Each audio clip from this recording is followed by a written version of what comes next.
confusion of theories abound about what our sun is and how it operates. The theories affect how we can benefit from understanding the dynamics of the sun as we explore its operating principles. The science of the principles also enables us to see the future with greater certainty. Today's prevailing theories are built on many opinions. It becomes necessary, therefore, in exploring the truth, to separate what is demonstrably real from the landscape of educated opinions and the cultivated illusions, and that one does this in a comprehensive manner, because, ultimately, the subject is a single package. In the course of the exploration, the video introduces a number of revolutionary concepts that may seem surprising, but which are critical for a rational understanding of the dynamics of the solar system, of the nature of our sun as an energy source, for climate considerations, for energy production on Earth, and ultimately for a credible exploration of the Ice Age dynamics. Caution: this video may be disturbing to those who cherish the illusion of the sun being an invariable, internally powered, nuclear fusion star. The internal nuclear fusion theory of the sun, which is the generally accepted theory, has many flaws built into it, while no evidence actually exists that exclusively supports the theory. None whatsoever. That's shocking, isn't it? All historic and visible evidence supports instead the recognition of the sun as a plasma star that is externally powered with cold fusion nuclear synthesis occurring at its surface. This affects our climate, economics, politics, and how we relate to one another as human beings. When the truth becomes known, the world is changing. The old theories no longer apply. Recognized evidence discredits them. So what is wrong with the old theory about our sun? What is the theory saying to us? The general perception is that the sun is a sphere of atomic gas, mostly hydrogen, and some helium, and that within its core, at a calculated temperature of 15 million degrees Kelvin, at a gas density 150 times the density of water, nuclear fusion reactions do occur that generate vast amounts of energy, by which the sun becomes a brilliantly radiant sphere in the sky that has burnt for billions of years with unchanging intensity, and will keep on burning for a few more billion years to come. The sun is theorized to fuse hydrogen atoms together in a chain of reaction by which helium atoms are produced, and some energy. The produced energy flux by mass is deemed to be equal to the energy generated by the metabolism of a human being. The extreme energy of the sun is deemed to be the result of energy accumulation derived from its great volume. That's the prevailing theory. But the theory doesn't add up, does it? The long-term climate history that has been discovered, the big ice age cycles that we have evidence of, and even the ice core records of the last ice age, with its gigantic short-term temperature oscillations that are evidenced in them, all tells us that the sun is anything but a constant star. The internal solar fusion theory does not allow for the enormous short and long-term fluctuations that we have evidence of. The theory tells us that the heat generated at the core of the sun by nuclear fusion takes a path of 30 million years to slowly ooze to the surface by convection, and that even the heat transmission by photons takes 10,000 to 170,000 years to reach the solar surface. By this slow process, the sun should be rock solid, unvarying. But it isn't. The sun's energy cycle is oscillating at an 11-year beat. Although its visible light output remains presently steady within 0.7%, in other parts of the spectrum its energy radiation varies by a factor of 20, that's a 2,000% difference. There are so many things coming to the surface in physical evidence which shouldn't happen under the internal fusion theory, but which do happen, so that they stand as evidence to indicate that the theory is evidently wrong. For example, it shouldn't be possible for the solar wind to accelerate against the force of gravity as the wind flows away from the sun. Likewise, it shouldn't be possible that the corona around the sun is hundreds of times hotter than the sun itself.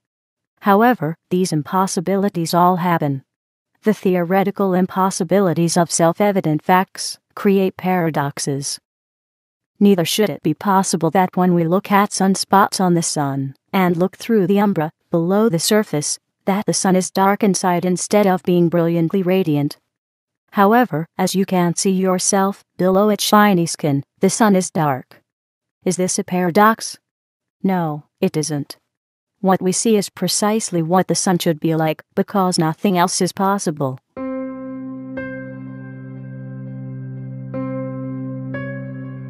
It is impossible for the sun to be a gas sphere, which the internal nuclear fusion theory requires. By what is required for the standard solar theory, the sun should not exist. It is simply not possible for a gas sphere of the size of the sun to exist. The gravity pressure in a gas sphere of such an immense size would be so great that all atoms in its core would be crushed, instead of atoms being fused into larger atoms. A gas sphere of the size of the sun would be 1,000 times heavier than the sun is known to be. No rational theory, no matter how exotic, can bridge this impossible paradox. Just do some simple comparison. The gas planet Jupiter, at double the volume of Saturn, has double the mass density of Saturn. The doubling of the mass density results from the greater compression of the gas by the greater gravity, which the larger gas volume generates. This is what one would expect. The Sun, in the same comparison, has 1,000 times the volume of Jupiter, but it is known to have roughly the same mass density as Jupiter. That's not possible. The mass density of the Sun would be more than 1,000 times greater if it was a gas sphere. However, if the Sun was a plasma sphere, which is diffused by the repelling electric force that is inherent in plasma, the Sun's measured mass density is just about right. The resulting gigantic paradox renders the internal fusion sun theory, which depends on atomic hydrogen being fused into helium, to be totally wrong. Great efforts have been made to explain the impossible with exotic excuses, in order to rescue the false theory for which no evidence exists. Unfortunately, the process of shrouding paradox with exotic epicycles, for which no evidence exists either, is like saying to society, we really don't know how the thing works. We are guessing. The paradoxical theory is the best we can come up with. Of course, the paradoxical theory is the best theory possible if one proceeds from the premise that 99.999% of the universe does not exist, so that the theory of the functioning of the sun must be built on the 1,000th% of the universe, which is allowed to be acknowledged by general perception. The result is a necessarily hopelessly narrow perception, the kind that is characteristic of fairy tales that are told to children at bedtime, to put them asleep. Researchers at the Los Alamos National Laboratory have come to the conclusion that the universe is not as empty as the fairy tale scripts make it out to be. Their recognition is that only 1,000th% of the mass of the universe exists in atomic form, that the planets, moons, asteroids, interstellar gases, and so on, are made of. The researchers have come to the recognition that 99.999% of the mass of the universe, which is the portion that the fairy tales do not include, does indeed exist, and exist in the form of plasma. The ratio is probably much larger than 10,000 to 1, as the mass in plasma form includes the Sun, and every star in every galaxy, and includes also the vast streams of plasma in cosmic space that tie the stars and galaxies together across thousands of millions of light years in the cosmos. While plasma itself is invisible, being too small in size, the existence of giant plasma streams in cosmic space is discernible by their effects. For example, in cosmic space, we see the effects of the plasma streams in space in the alignment of stars and galaxies, often lined up in neat rows, like beads on a string. In the solar system, we see the effect of flowing plasma in the form of planets orbiting in an ecliptic. In the solar system, we see the effect of plasma streams as solar wind. But what is plasma? Plasma is the lifeblood of the universe. That's why it is called plasma. It is also the lifeblood of the Sun, which enables electric nuclear fusion at its surface layer.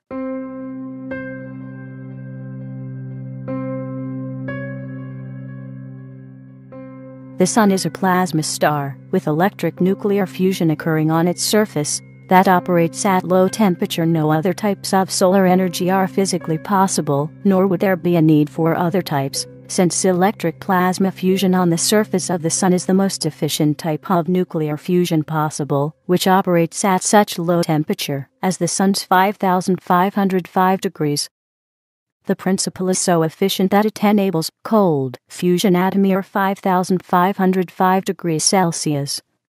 The process is driven by electric interaction, the interaction of one of the strongest forces in the universe. Plasma exists in the form of extremely small energized particles that are deemed to be themselves but constructs of energy. They carry both a quantity of mass and a specific electric charge.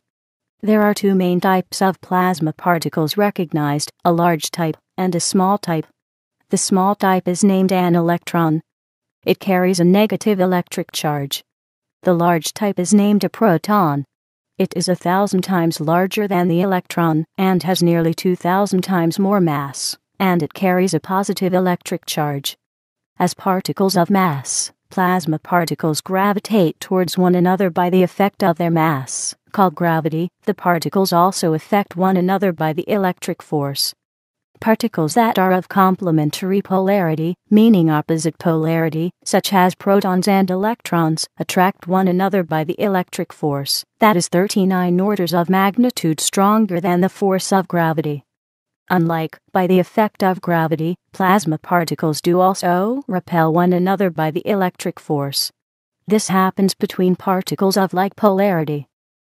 However, the opposite happens when the particles come extremely close to one another, because the universe would not function without this additional principle.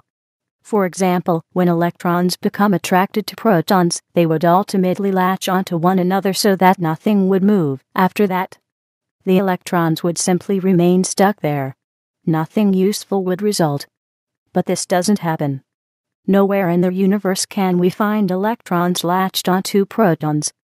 Before they would latch on, the electrons rebound. Instead of getting stuck, being latched onto the protons at close distances, electrons bounce away from the protons at close distances, like a rubber ball rebounds when it hits a wall.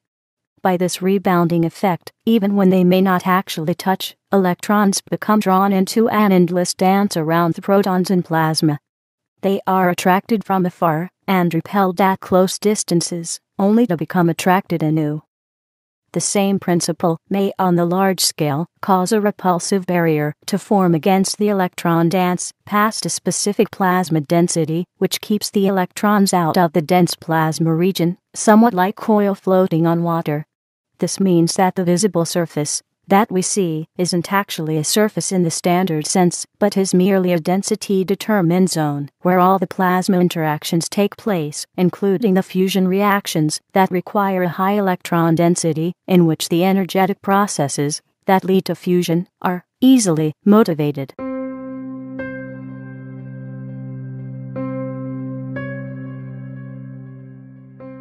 The sun we see is not as we expect it to be. It is a creative atom synthesizing engine that is only skin deep.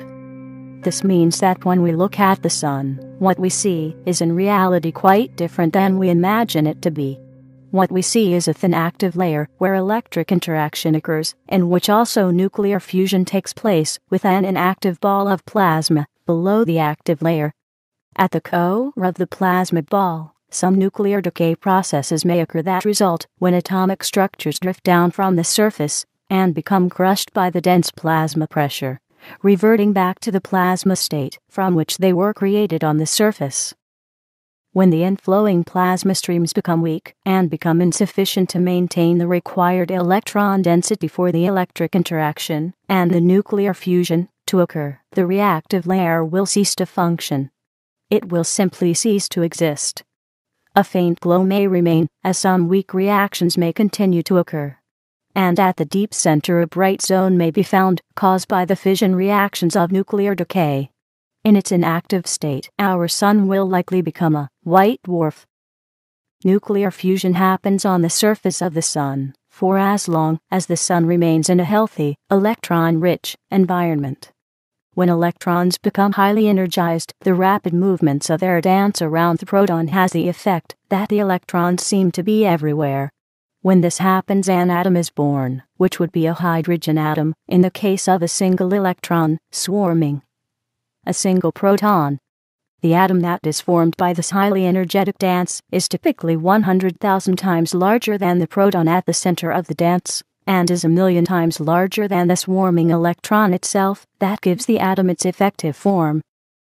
The dynamic dance of electrons can be a swarm of one, or as many as 100 swarms of electrons arranged into rooms and layers of rooms, up to 7 levels deep, all contained within a single atom, which altogether give the atom its form.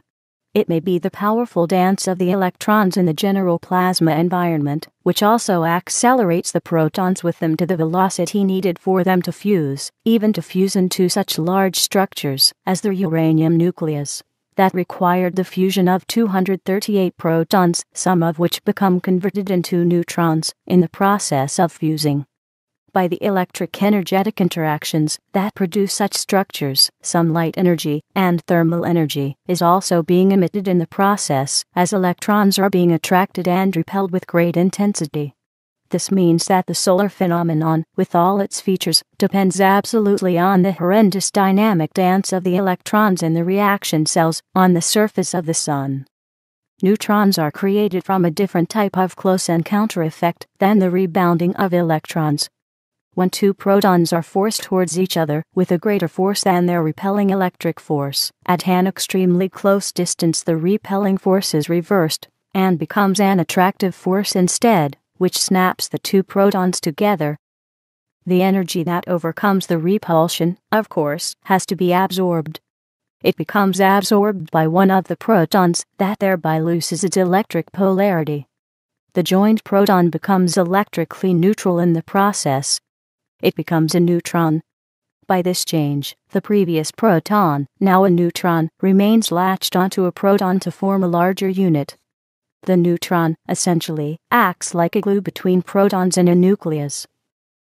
By the process of protons becoming bundled together, it becomes possible for larger atoms to be formed that have several protons at their center, forming large clusters for the atomic nucleus, as in the case of uranium, where the entire large nucleus is being latched together with a large pile of neutrons that serve as glue for the giant package.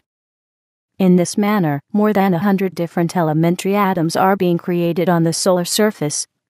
We find them arranged here in the periodic table of elements, according to their size, labeled by the number of protons contained in each package. Typically, the ratio of protons to neutrons is 1:1.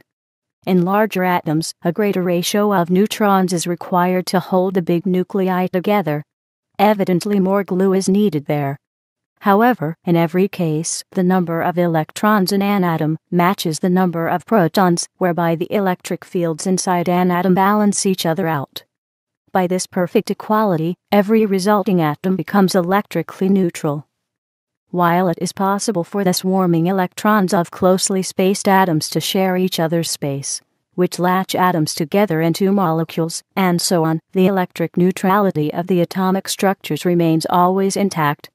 The balancing act that creates electrically neutral packages, which all atoms and molecules are, is of critical importance for the universe to exist, and for us to exist. This electric balancing act is the heart that motivates everything.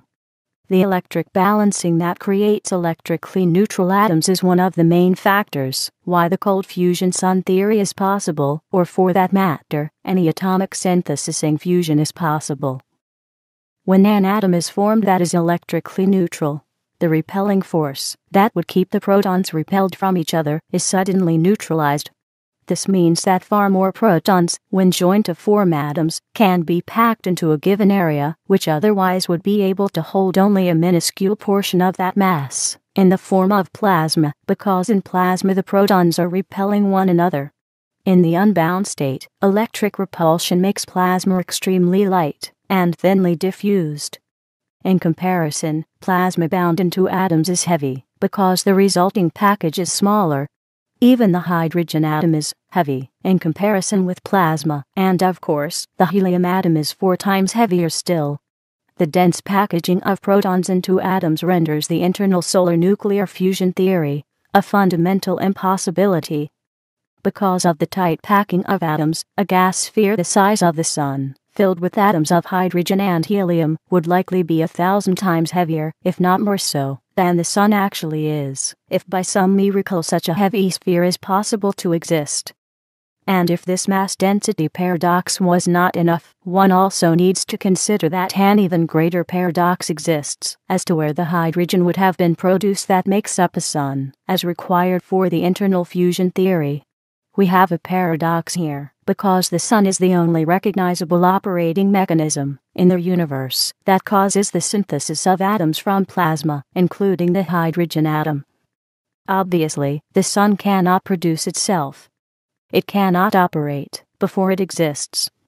The built-in hydrogen origin paradox is so great that it closes the door on any possibility of internal, solar, atomic fusion to be anything but a dream enabled by another dream, the Big Bang Theory. This is also what we see when we look at the Sun, through the umbra of the sunspots on its surface. We see a Sun that is dark inside. We can't see plainly that internal nuclear fusion isn't happening. The Sun would be brighter inside. We see exactly what we should see for a Sun, that is a sphere of thinly dispersed plasma. We see nothing.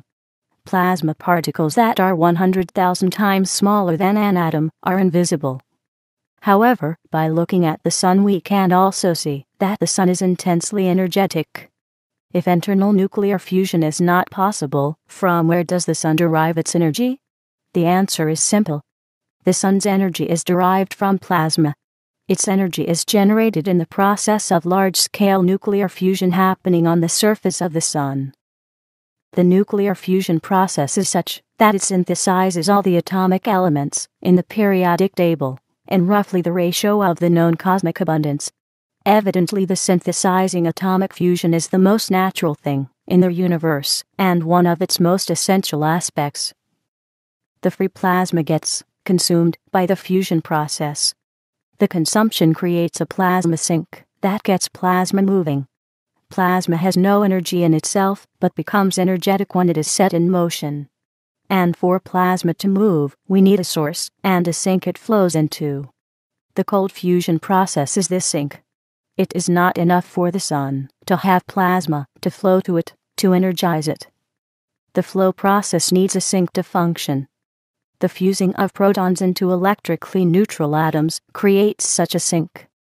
If plasma would merely flow into the Sun to energize it, it would simply pile up there and nothing would happen. Plasma needs to flow to be energetic, just like water needs to flow for hydroelectric generating systems to work. For hydroelectric generating to work, water needs to flow from a high point, the source, to a low point. The energy of the water, flowing from a high point, pulled by the force of gravity, delivers the energy that turns the turbine. The energy that is generated on the Sun must have similar potential. It must have a source and a sink for an energetic flow to happen. On the Sun, these conditions are met. The nuclear fusion process energizes the dynamics that also create energy in the form of light and heat. The synthesizing fusion on the surface of the Sun literally eats up plasma, packs it together, and spits it out as electrically neutral atoms that flow away with the wind. Without this process of the Sun eating plasma, nothing would happen. Nothing would flow.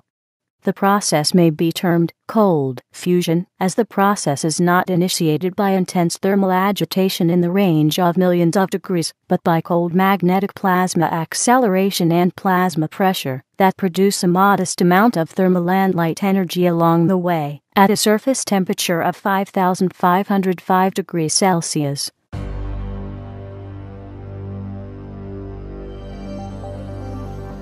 The universe is motivated by the plasma sink process. Since the need for the sink feature is not readily apparent, allow me to illustrate it by comparing the plasma flow system with a water supply system. Water supply systems typically have a faucet installed. When one opens the faucet, water flows.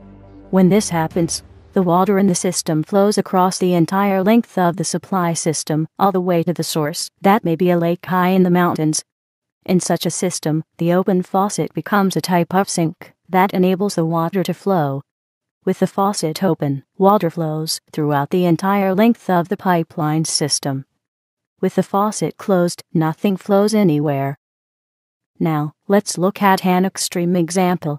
In the process of creating the uranium atom, 238 protons were fused together to form the central nucleus. Before the protons were fused, they were a part of the plasma environment and were repelling each other. They were a force that held up the plasma density. After the atom was formed, the 238 protons were no longer a part of the electric environment that adds to the plasma pressure. The forming of the atom left behind a vacuum, as it were, in the plasma landscape. Of course, the vacuum is quickly filled with inflowing plasma. In this manner, a significant rate of flow is created in the movement of plasma that becomes reflected throughout the entire system of plasma streams, reaching far back into interstellar space. Interstellar plasma streams are evidently set in motion by this consuming plasma fusion process that becomes a dynamic sink. This plasma sink is needed. Without a sink, no flow is happening. Now, when plasma flows in interstellar space, the magnetic fields produced by the electric flow draw the plasma streams closer together by what is called the Lorentz force. Of course, when the plasma streams are drawn together, the pinching of them into a smaller cross-section increases the plasma density. The increased plasma density, in turn, increases the magnetic fields, which in turn pinches the current ever tighter. The self-feeding process forms the geometry of a bowl-type structure at the highest density point. The magnetic fields become intensely tangled up there, whereby the bowl-shaped end opens up and enables plasma to escape. The node points would logically occur near a plasma sink, which motivates the plasma flow in the first place. Let's assume that the plasma sink is our sun, as the center of the system. In this case, the bowl-shaped magnetic fields would be focused onto our sun. Normally, interstellar plasma streams are not visible, but in a few extremely high-powered examples, such as in the Red Square Nebula, some parts of the bowl-shaped geometry become visible, especially in the areas of the highest concentration. Contrary to general perception, nebulae are not exploding stars, but are high-power electromagnetic structures. Also, a number of unique features of the electromagnetic bowl-type structure itself become recognizable in the Red Square Nebula. The plasma researcher David LaPointe has extensively explored the nature of the magnetic fields of bowl-shaped magnetic structures, which he has termed primer fields. He identified 3 unique magnetic features. He has identified what he calls a confinement dome, a flip ring, and a choke ring. The flip ring is a magnetic ring that flips the incoming plasma stream upwards under the confinement dome, where plasma becomes concentrated. The concentrated plasma becomes focused downward by the choke ring that focuses the concentrated plasma onto a sun that acts as a sink for the plasma flow. All 3 features are visible in the Red Square Nebula. The features that we see in the Red Square Nebula correspond with what David LaPointe has been able to replicate in the laboratory. The features also match in principle the resulting plasma shapes observed in high-energy plasma flow experiments conducted at the Los Alamos National Laboratory by Anthony Peyrat, Director of Experiments. In electrodynamic systems, the flow of electricity is critical. It is always the flow of electricity that creates magnetic fields. No other cause for magnetic effects exist. By the resulting magnetic fields, the electric plasma streams become aligned, they become pinched together, and become increasingly concentrated by the magnetic fields in such a manner that a high-density plasma sphere forms around a sink object, like our sun is. By this process, the plasma surrounding our sun becomes so dense that electric fusion reactions occur at the sun's surface, in an intensely concentrated form, magnetically confined by the primer fields. And that is precisely what causes our sun to become a sink for interstellar plasma, which it must be in order to motivate the flow of plasma into it. For a closer look, we need to look at the sun's surface. When the sun is observed with an optical telescope, the sun is seen as a vast sea of granular cells, which sometimes break down, leaving sunspots in the wake. Since the Sun is powered on its surface by electric plasma interaction, the granules are themselves cells of primer fields in operation on a relatively small scale. The cells are typically 1,000 kilometers across. This means that the surface of the Sun is a vast sea of cellular primer field structures, all operating side by side, with each having its own flip ring and confinement dome. And here again, the inflowing plasma, that is at this stage highly concentrated around the Sun, becomes even more extremely concentrated under each cell's confinement dome. In this case, the plasma becomes so immensely concentrated under the confinement dome that nuclear fusion occurs. It is this resulting nuclear fusion process that causes the Sun to act as a plasma sink. Without the fusion process on the surface of the Sun, which synthesizes all atoms, the Sun could not be powered with external energy. The reactions would not occur. Nothing would flow. However, when atoms are formed, previously electrically active plasma particles become so tightly packed and balanced that they become electrically neutral. They cease to exist in the electric system. By being no longer tied to anything, the synthesized atoms simply flow away with the solar wind. With this process of electric atomic synthesis, a powerful sink effect is created. In addition, all the elements that exist, that the planets are made of, were, and are created by this process. Instead of the pp chain of fusion, that is theorized for the internally heated Sun, which ends at the helium-4 stage, no such limit is inherent in the plasma-powered surface fusion process. The synthesis extends far beyond the helium fusion stage. The evidence that a wide range of surface fusion is happening is found in the remarkably close agreement of the measured element ratios on the surface of the Sun, shown on black, with the known cosmic abundance ratio for the same elements in the solar system, shown on white. What is glaringly missing in both abundance charts is the helium-3 that is deemed critical in the theorized pp internal solar fusion theory, and is deemed to be a major component of it. Thus, the missing helium-3 adds another factor to the many factors that invalidate the internal solar fusion theory. In addition, the pp solar fusion theory does not allow for the synthesis of the heavier elements above the helium stage. The heavier elements, past the helium stage, should therefore not be present in the atmosphere of the Sun at all. None should be there. Still, they have all been measured there. Their presence, that shouldn't be, invalidates the internal fusion theory still further. The presence of heavy elements in the solar atmosphere proves the electric surface fusion concept, which alone enables atomic synthesis to be possible on the Sun, in a process in which atoms are fused directly from plasma, by which all the known elements in the periodic table are created. If the heavy elements were synthesized in the core of the Sun, these elements would have accumulated and become the core, a heavy core, which the Sun does not have, and cannot have. This paradox is not possible on the external fusion platform. The missing helium-3 in the solar atmosphere suggests that the helium-3 that is abundant on the Moon did not come from the Sun at all, but was forged on the Moon by the effect of high-energy cosmic ray particles fissioning off a neutron from the helium-4 atoms or from elements made of alpha particles that thereby fission. Intense cosmic ray showers are natural on the Moon that has no atmosphere. The existence of helium-3 on the Moon does not suggest that helium-3 is a useful fusion fuel. Experiments have illustrated that the opposite is true. That strong fusion synthesis is happening on the surface of the Sun is also evident on Earth. It is evident by the existence of noctilucent clouds high in the stratosphere. We see rivers of water vapor present there, frozen into ice crystals that were evidently not lifted up from the surface into the stratosphere, but came from the Sun, carried by the solar winds.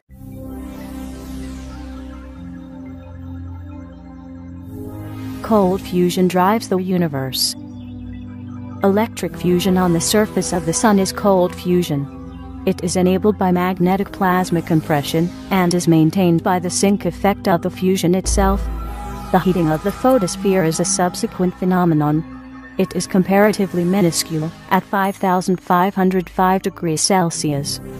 All the nuclear fusion experiments on Earth are based on the illusion that the fusion process inside the Sun, which the experiments aim to replicate, require those 15 million degrees that are theorized to exist in the Sun for the internal heating. That is deemed to violently agitate the atoms that are to be fused. For this reason, all fusion experiments on Earth are hot fusion experiments, even though hot fusion doesn't actually happen on the Sun, and likely nowhere in the universe either. Cold nuclear fusion is the fusion that has created all the elements that the planets are made of. The atoms in the universe are not the result of a primordial Big Bang, but are the product of cold-powered fusion that is motivated by the electric force and is maintained by the fusion process itself, which creates an electric sink by plasma electricity becoming bottled up and neutralized within the package of the atom. It is not unreasonable, therefore, to assume that all the atomic elements in the solar system, which the planets are made of, which together make up 14/100th% of the mass of the solar system, were all born on the surface of the Sun, in a nuclear fusion process that creates atomic structures. The remaining 99.86% of the mass of the solar system is plasma located in the Sun. This means that atomic elements are extremely rare in the universe, even though they are the heart of the world in which we live. Every element of our world was synthesized on the Sun over time. And that's a lot. This means that the synthesizing system that produces the vast abundance of different atomic elements that make up our world must nevertheless be enormously efficient. The great efficiency is rooted in the dynamics of electrically motivated cold fusion that creates its own sink. The cold fusion process in the Sun is simple. All protons repel each other strongly by the electric force that is one of the basic forces of the universe. Each proton also packs a substantial mass that is roughly 2,000 times greater than the mass of an electron. When energy is invested into putting the mass of a proton into motion, and this kinetic energy becomes great enough to overcome the electric repulsion, the two protons will snap together. They will fuse together. As the protons fuse, some of the kinetic energy becomes loaded into one of the fusing protons.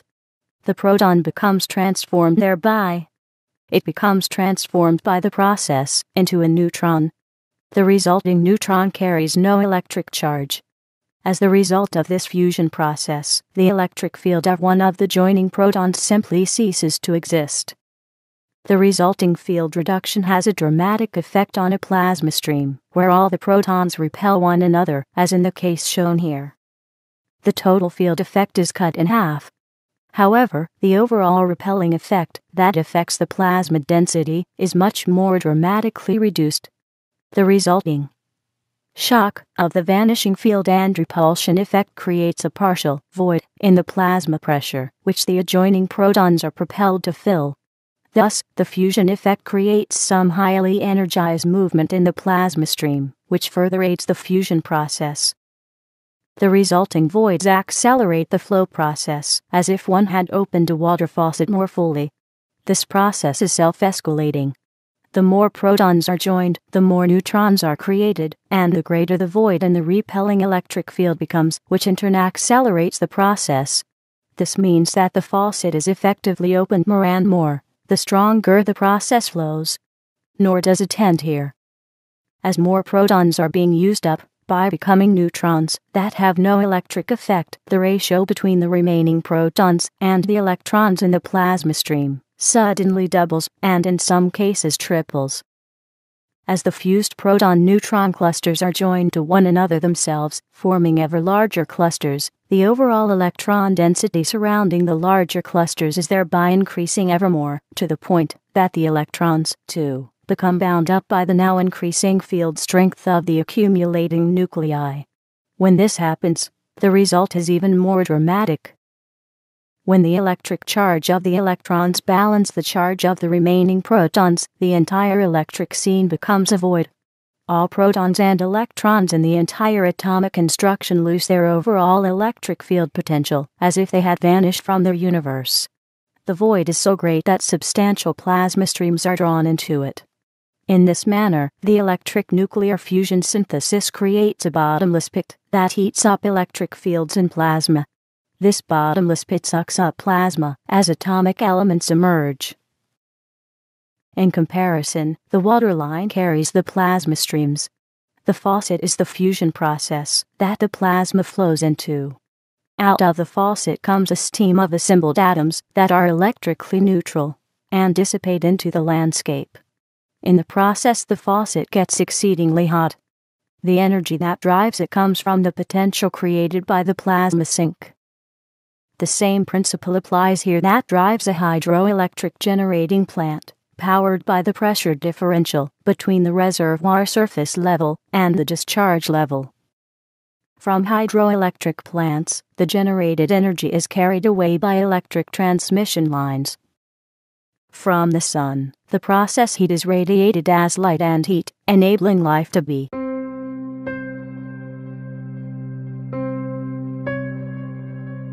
Solar fusion is cold fusion. We should replicate it. Cold fusion, as we see the principle applied on the sun, is the most efficient energy producer in the universe. It is anti-entropic in nature, with a resource that is self-renewing. Cold fusion is efficient as a solar process because its active component is self-accelerating. Thereby, large amounts of energy and atomic elements are generated with relative ease on the solar surface. Nothing is forced there. Everything happens naturally. The sink effect is so efficient in accelerating plasma that the millions of degrees in thermal energy that all fusions experiments on Earth require to force atoms to fuse together are not required on the sun at all. The sun operates with a cold fusion process in which thermal and light energy is produced as a secondary effect by the mechanics of the process. All of the current artificial nuclear fusion power processes fail because they fail to utilize the critical sink principle that motivates cold fusion. They employ enormously large external forces in an effort to break the electric repulsion barrier that develops between approaching atomic nuclei once the electron shells are penetrated. The kind of agitation of atoms that breaks this barrier requires enormous energies. And even with that, efficient fusion has not yet been achieved, even with such giant efforts as are made at the National Ignition Facility, and this with the most ideal fusion fuel. Most of the fusion experiments use two types of overbuilt atomic isotopes, deuterium and tritium, that are violently forced to fuse. When they do fuse, one of the overbuilt isotopes carries a redundant neutron that in the process of fusing the end product becomes unbound. When this happens, the previously invested binding energy becomes liberated. This liberated energy is intended to be used to power electricity generating systems. The attempted power production processes all invariably fail because the intended fusion process does not aim for the natural sink effect, but forces results with the injection of brute agitation for which enormous energies are expended to generate the agitation. Consequently, it takes radically more energy as input to operate such a process than the result gives back. The inherent inefficiency that results from substituting the natural sink principle with brute force renders nuclear fusion power production on Earth a hopeless proposition. This failure in principle stands in addition to all the other problems associated with the projects that render the hope for success an empty dream. When it is being said that terrestrial nuclear power projects aim to replicate the process that powers the sun, a fundamental error is incurred because what is being replicated in experiments does not really occur naturally on the sun as a process. The actually operating solar processes are infinitely more efficient than what the experiments aim for. The natural solar processes that are actually in operation on the sun are not utilized for power production anywhere on Earth, experimentally or otherwise, for the simple reason that they are deemed not to exist. This does not mean that the real solar energy processes will never be replicated on Earth. Not necessarily. Plenty of evidence exists that cosmic electric plasma surrounds the Earth in a pattern that is also visible on the sun. On Earth, a plasma flow pattern is visible in the ionosphere. The enormous electric potential that is visible here appears to be carrying the driving energy for a long list of natural processes on Earth. Among the electric systems powered from the ionosphere are hurricanes, lightning, and tornadoes, whenever thermal events create a sufficient connection to the ionosphere. We can step up to the plate and participate in the utilization of the cosmic power system, and beyond that, by replicating on Earth the cold fusion principle that the Sun has utilized for its past billions of years. The nuclear fusion, as a synthesizing fusion, will power the economies of humanity. Then the old saying will have a new meaning attached, that the sky is not a limit.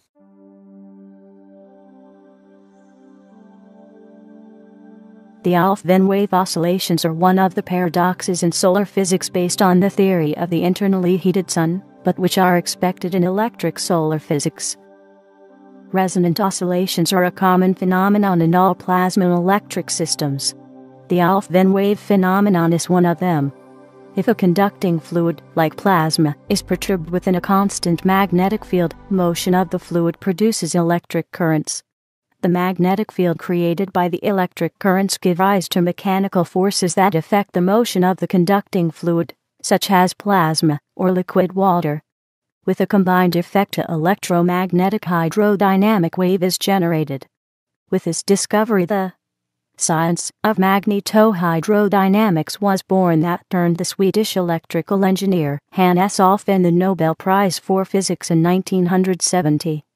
Alfvén waves, in the form of plasma waves, have been observed in the Sun's corona, with the propagation speeds in the range of 200 to 250 kilometers per second. The concentric nature of the waves, illustrated here, suggests that the resonance is inherent in the Sun itself as a sphere of plasma, and is electromagnetically propagated outward.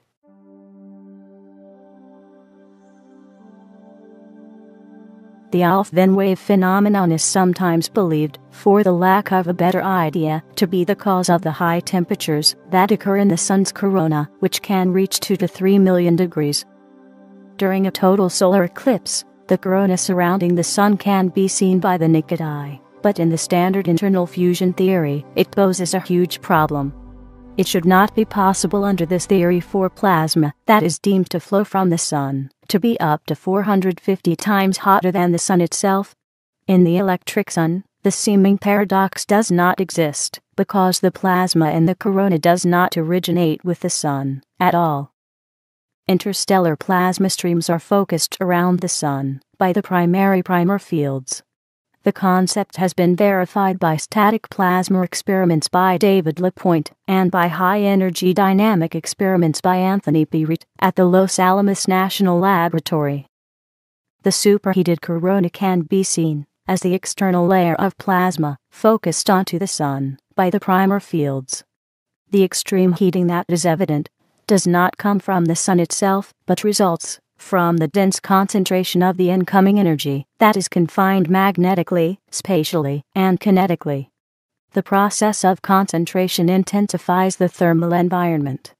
The corona is not the solar wind.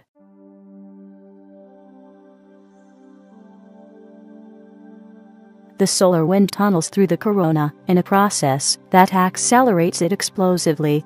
Under the standard theory, the acceleration of the solar wind is a paradox.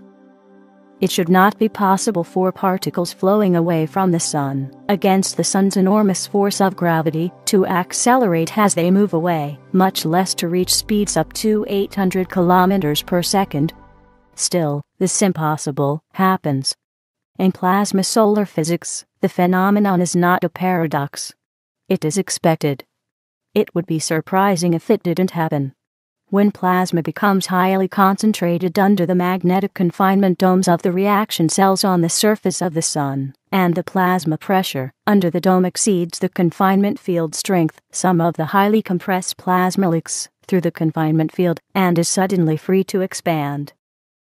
When plasma is compressed, it is compressed against the repelling force of the protons to one another. When the pressure is released, the repelling force drives the entire complex apart, explosively. This means that the green protons would push each other apart with the strongest long-reaching force in the universe, the electric force. As a result, the spaces between them become larger, as in the blue example, and then larger again, as in the purple example. However, fast-moving plasma generates a magnetic field that keeps the flowing stream narrowly concentrated, somewhat like a lightning bolt. The magnetic field tunnels through the corona, while the plasma particles push each other apart, further and faster, like a bullet is fired through the barrel of a gun, propelled by exploding gas. The difference is that plasma is propelled in this case by the repelling electric force.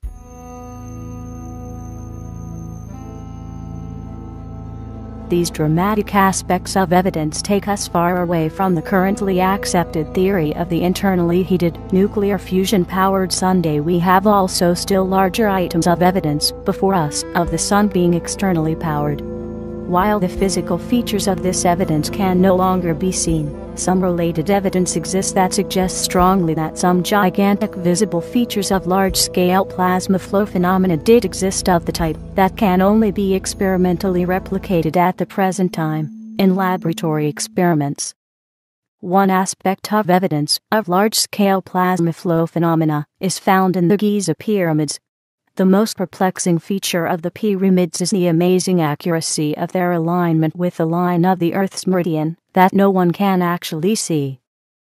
The baseline of the pyramids is aligned with this invisible geographic orientation with an accuracy of 4 minutes of arc, by which the Giza pyramids are the most accurately aligned structures in the world. How could this amazing accuracy have been achieved when the reference line for it is invisible? The evident answer is that the reference line was likely visible at the time when the pyramids were built. Researchers discovered that the orientation of the Sphinx such that it would have faced its image in the stars, the constellation Leo, roughly 12,800 years ago. This alignment suggests that the pyramids were built at this time. This distant time frame coincides exactly with the start of the gigantic rewarming of the Earth that marks the end of the last ice age and the start of the present interglacial period. If one utilizes the experiment-derived, magnetically shaped dynamic flow geometry, which is shown here as an example for what may have been visible in the night sky in ancient times, and this would have been likely the case when the powerful rewarming of the Earth began, then a reference would have been established in the sky that would have enabled the builders to accurately align their pyramids with that clearly visible reference that would have indicated the meridian line. With the sun just below the horizon, the visible geometry in the night sky, at the time when the geometry is perfectly vertical, would mark the geographic pole of our planet and the direction of the meridian against which the pyramids could have been aligned with the extreme accuracy that has been achieved. Experiments have indicated that the plasma structure in the sky would be perfectly perpendicular to the ecliptic plane when it became visible in times of strong plasma currents, thus providing a celestial reference line that can no longer be seen today in today's weak electric environment. The idea of the pyramid itself might have been derived from features of the plasma structure that might have been seen incorporated into the geometry. A further example of once visible features becoming experimentally discovered as geometry in plasma flows is found replicated amazingly accurately in the layout of the Stonehenge monument. The Stonehenge features might have been visible during the interglacial optimum from a high longitude position. Some recently discovered features in high-energy plasma flow were evidently visible in the sky and were replicated in the form of a large monument. It has been discovered in high-power plasma flow experiments that strongly moving plasma streams become magnetically aligned into 56 evenly spaced filaments, or in lesser streams to fractions of this number, as it is seen in the case on the cross-section view of a plasma stream that is erroneously termed supernova 1987A. The plasma flow experiment that yielded the full complement of 56 filaments matches amazingly closely the basic layout of the Stonehenge monument. The position of the 56 plasma filaments matches the relative position of the monument's 56 obiri holes amazingly accurately, which are believed to have served as sockets for a circle of large wooden poles.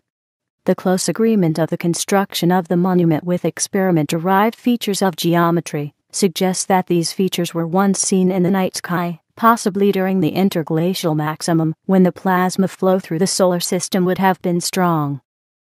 We are presently at a deep low point on the solar intensity scale, so that the plasma features that were evidently once visible are no longer visible.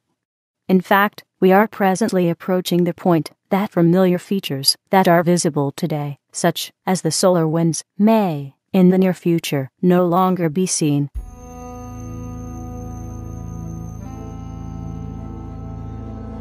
Modern instrumentation has made it possible for gigantic plasma features to be seen that, in spite of their size, have remained invisible before. One of the newly detected features are two gigantic plasma structures that extend perpendicularly from the heart of the Milky Way galaxy across a distance of 25,000 light-years. Long before the plasma structure became visible, the plasma explorer Hannes often theorized that the discovered type of electric dynamics must exist as a causative force that corresponds with the known geometric features of the galaxies. While many theories exist to interpret the phenomenon that NASA has discovered with advanced instrumentation, the only laboratory experiment that I know of that replicates in principle the observed phenomenon in the small is the primer field's geometry derived from high-energy experiments at the Los Alamos National Laboratory, conducted by Anthony Peyrat. The experiment-derived geometry illustrates the galactic plasma structures as magnetically confined concentrations of high-density plasma under what David LaPointe refers to as the confinement dome, which he explored in detail in static laboratory experiments. The magnetic bowl structure that channels the intergalactic plasma streams under the confinement domes of the Milky Way galaxy is evidently too weak to be visible by instrumentation. However, the larger magnetic field structure that creates the confinement domes is evident by its effect that pinches the galaxies into a magnetically aligned flat disk. The bowl-type magnetic field structure may be much larger than the experiment-derived geometry illustrates. The field may be as wide as the galaxy itself. The intergalactic plasma streams are only visible by the effect of their function. The effect is visible in the existence of groups arranged as strings of galaxies, lined up like beads on a string, often with equal spacing between them, which links groups of galaxies into single dynamic phenomena. The string-like groups are visible everywhere, as far as our telescopes can reach. In some cases, the interconnecting plasma streams are strong enough to be faintly visible. Another evidence of the intergalactic current structure is evident in the oscillations in Phanerozoic climate on Earth that has been explored going back 500 million years. Two long oscillations are apparent here, one in beats of slightly over 140 million years in duration, and the shorter in beats of roughly 62 million years.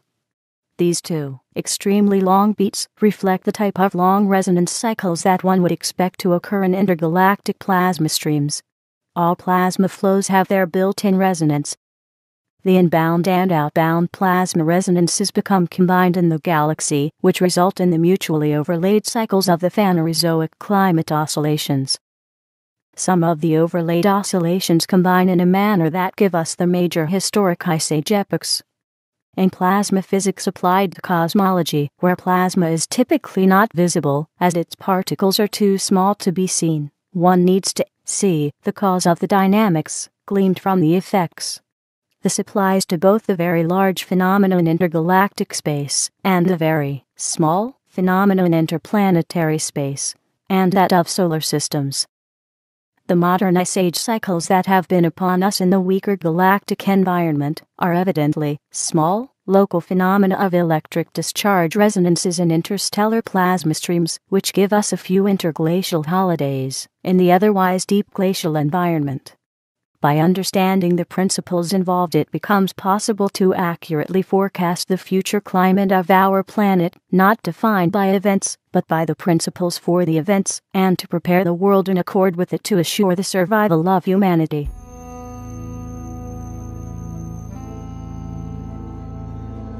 The solar wind is one of the major yardsticks that we have available with which to judge how well funded the solar fusion process operates at a given time.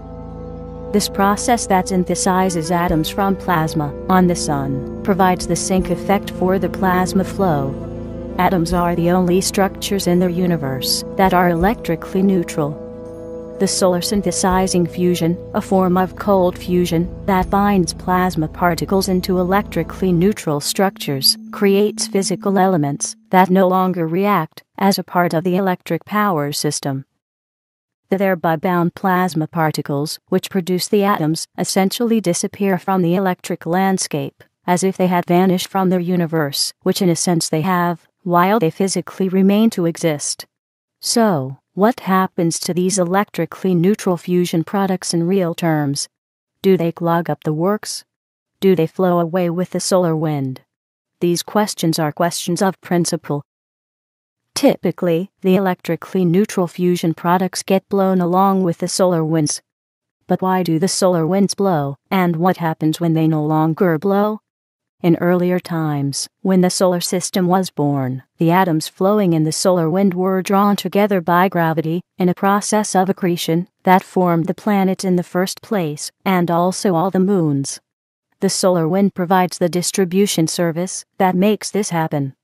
It also appears to purge the fusion reaction cells on the Sun of the fusion product. In addition, the solar wind also fulfills a highly critical function of a different type. It is a part of an efficient plasma pressure regulating system that keeps the Sun operating at a steady state. The regulating feature produces the solar wind. When the plasma pressure under the confinement domes on the Sun's surface exceeds the pressure that the magnetic dome can contain, the excess plasma escapes through the confinement dome in a fine jet, or numerous jets. The jets merging together become the solar wind. This means that for as long as the solar winds blow, there is enough plasma pressure under the confinement dome to keep the fusion process going. However, when the input streams diminish to below the minimal plasma pressure for solar winds to form, a lot of effects evidently begin to happen. The rate of fusion reaction diminishes. With it, the sink effect becomes diminished. This reduces the plasma rate of flow, which in turn reduces the fusion reactions, which in turn reduces the plasma rate of flow further. When the plasma flow diminishes, the primer fields diminish with it, which reduces the plasma flow still further. On this path, the entire system can shut itself down rapidly and almost without warning. In addition to all that, the diminishing solar winds reduce the purging of the fusion products of the synthesized atoms from the fusion reaction cells. If the fusion products clog up, they diminish the reaction process even more. It is unknown how critical the purging of the synthesized atoms from the reaction cells is. It may be more critical than we believe it to be. One of the biggest problems that nuclear fusion reactor experiments have encountered on Earth is that their fusion product elutes the fusion fuel, which eventually stops the fusion process. The longest duration of continuous fusion achieved so far, a type of world record, has been in the range of less than a second at full power and 5 seconds at a third of the rated power output. The giant ITER fusion reactor that is being built in Europe as a follow-on experiment as an international project is expected to achieve a whopping 1,000-second fusion burn by continuously purging the fusion product from the reaction chamber. On the Sun, the solar wind appears to fulfill the purifying function. It is unclear to what degree the solar wind may diminish without it having a detrimental impact on the fusion reactions in the cells. It could be that the solar fusion system may collapse even before the solar wind pressure diminishes to 0%. That's something to keep in mind. When the atom synthesizing process slows, the sink effect diminishes. In this case, the reduced sink effect reduces the plasma flow rate, which in turn reduces the magnetic fields.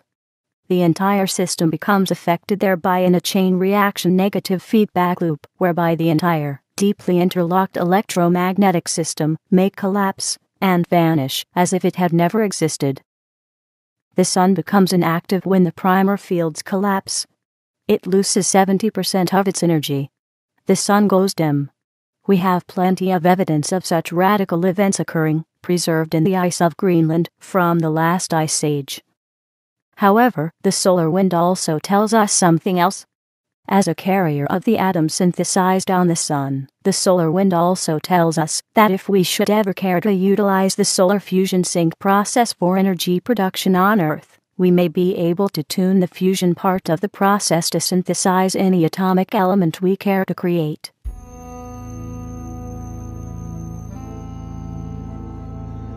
NASA's Ulysses satellite gave us a big boost in understanding our universe. It gave us more than just a way of looking at the sun from all latitudes. Ulysses gave us the most pristine view of the solar wind patterns that we can get. It took measurements in areas far away from the ecliptic plane, where the heliospheric current sheet throttles the solar wind. It measured the solar wind speed outside the ecliptic at just below 800 kilometers per second, which we don't see in near-Earth space. This suggests that it would be wonderful if the Ulysses I around the sun had not been scrapped in 2009. Nevertheless, the measurements that it has provided gave us enough valuable benefits for evaluating the solar wind measurements that we do get from satellites orbiting in near-Earth space, in ecliptic space, where the measurements are affected by the heliospheric current sheet. Ulysses saw the solar wind pressure diminished at the ecliptic from 4 nanopascals in the white circle to 2.5 nanopascals in the green circle for the first orbit, and from 2.5 nanopascals to 1 for the third orbit. While the numbers are lower near the ecliptic and the green circle, the ratio between them remains essentially the same. This means that the solar wind measurements that we are able to make in near-Earth space provide us with enough data to render the solar wind data a useful thermometer for judging the health of the solar system. This means that the critical judgments that we must make in our time to determine the start of the next ice age are not severely impacted by the termination of the Ulysses mission. For example, if the mission would continue, we would not see any changes in the polar region where the sun has its connection with the plasma streams from the primer fields, which the solar wind is too puny to penetrate. This also means that the diminishing trend of the solar winds towards the solar cutoff that Ulysses saw the beginning of can still be detected with contemporary instrumentation operating inside the ecliptic plane. The current observations have not significantly altered the potential that the solar cutoff might happen in the 2050 timeframe, and that the solar winds might cease before this time. Ironically, the potential event itself is actually not the most critical factor for our consideration. The principles are important. The principles make the potential event significant, because the recognition of the principles inspire the imperatives for action. The discovery of principles is rooted in the higher nature of man, that is able to guide us in uplifting our world in preparation for the needs of the future regardless of the unpredictable timing of events. There are many principles in operation right now that are largely ignored as insignificant events, but which, when seen in the context of the larger package, illustrate the dynamics that precipitate events. The dynamics of the sunspots can be seen in this manner as aspects of sensitive electrodynamic phenomena.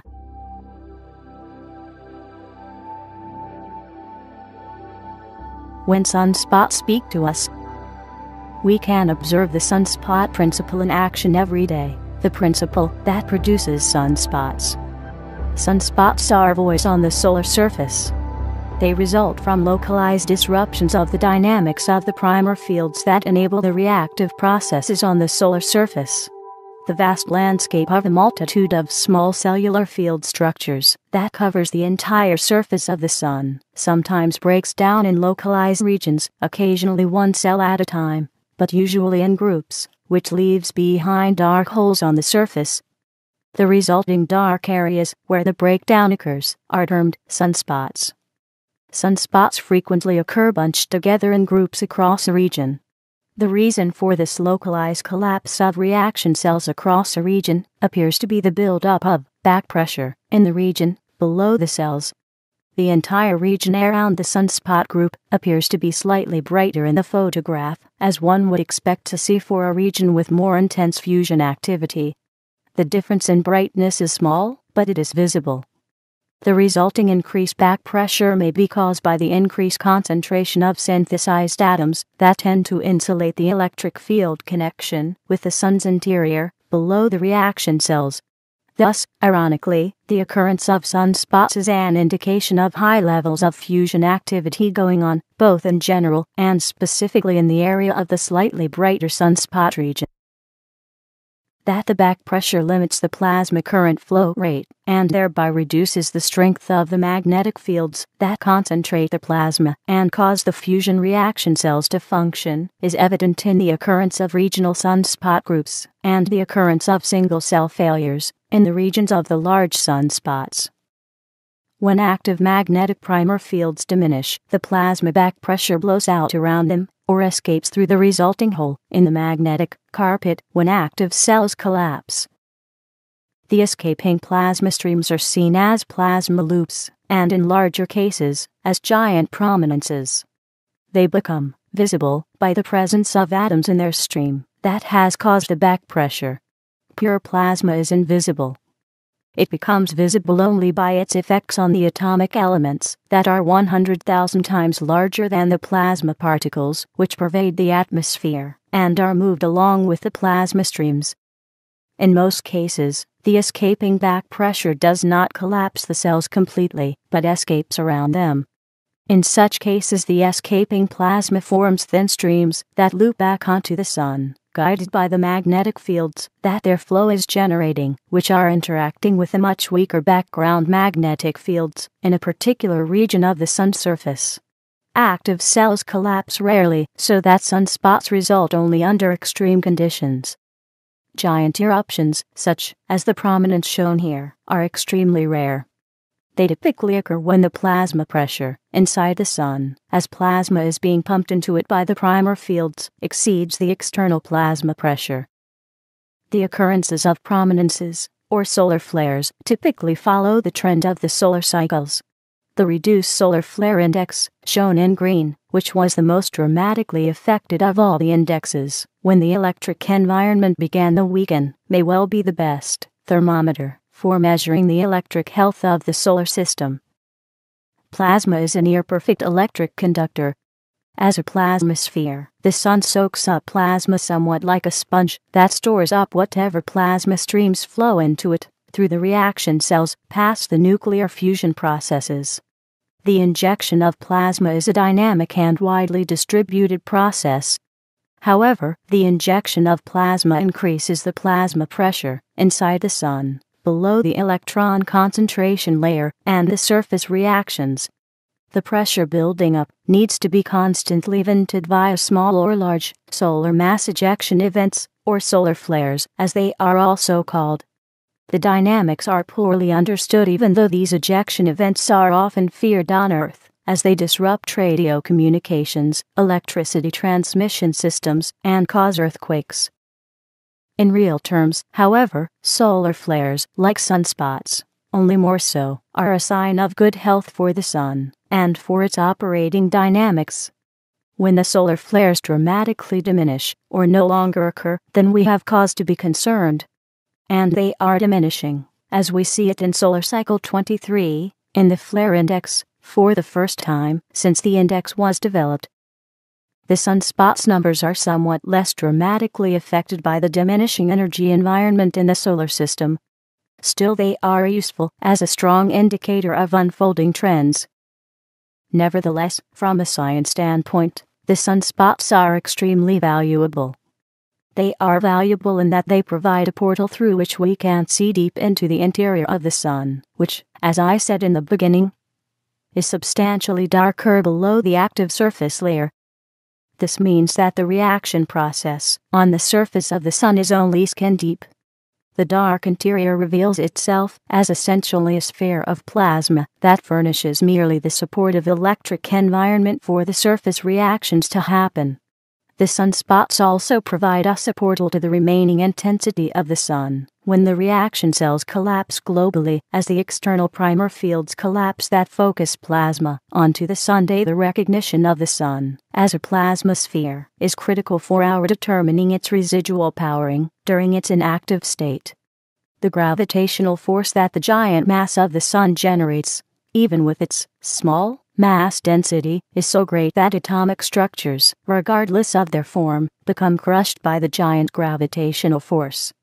The gravitational force that the Sun is known to have is so great that it would compress atomic gases to a density 150 times denser than liquid water. It requires a long stretch of the imagination for such a phenomenon to be acceptable.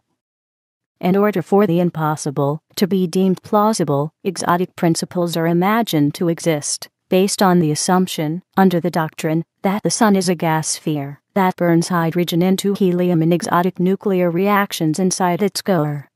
The moment when doctrines require that one sets reality aside, exotic epicycles become necessary to rescue the doctrines, like Ptolemy's epicycles in ancient times. But even then, it becomes impossible to see the cause of the gigantic features that the ice-goers tell us of. In solar physics, science is presently more deeply tied into knots than astronomy had been in the age of the epicycles. The currently accepted model of the Sun reflects the doctrine of entropy, by which everything in the universe exists in isolation, self-powered, self-existing, and self-consuming. The existence of streams of plasma and electric energy pervading cosmic space, by which the universe is actively powered, is not allowed to be recognized. The current model of the Sun has been forged on the basis of imposed assumptions rather than actual reality. The reason for this may be fear. If it ever came to be recognized in society, that cosmic space is filled with vast electric power streams that interconnect the cosmos and actively power every galaxy and every sun, and that these are available on Earth for humanity, empires would fall that depend for their existence on their private ownership of the world's energy resources, and so on. It may have been for this reason that as soon as the electric universe theory was put onto the table of humanity by the Swedish electrical engineer, plasma physicist, and winner of the 1917 Nobel Prize in Physics, Hannes Alfvén, for his work on magnetohydrodynamics, that the Big Bang theory was developed as a counter-theory. This is likely the reason why it is nearly impossible in our time to formulate a rational Ice Age theory, since the electro-astrophysical basis for it is thereby denied to exist, so that the entire subject is left hanging, as if it was irrelevant. Science plays with epicycles in solar physics by the doctrine imposed on it that plasma in space does not exist, that plasma streams do not exist, that electric plasma interactions do not happen, that an electrically powered Sun is therefore not possible. Thus science is being put to the task in solar physics to relate all observed phenomena to a platform that doesn't actually exist, that is based on the fantasies that are left when reality is disallowed. Today's solar physics is stuck in the same prison that Ptolemy was stuck in, to explain scientifically what does not exist, for which exotic epicycle theories become invented to maintain the imprisonment.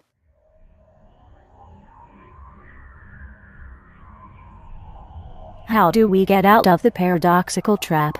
We get out of the trap, like Johannes Kepler did in astronomy, by stepping away from the doctrines to exploring what is actually real. Some people did this half a century ago.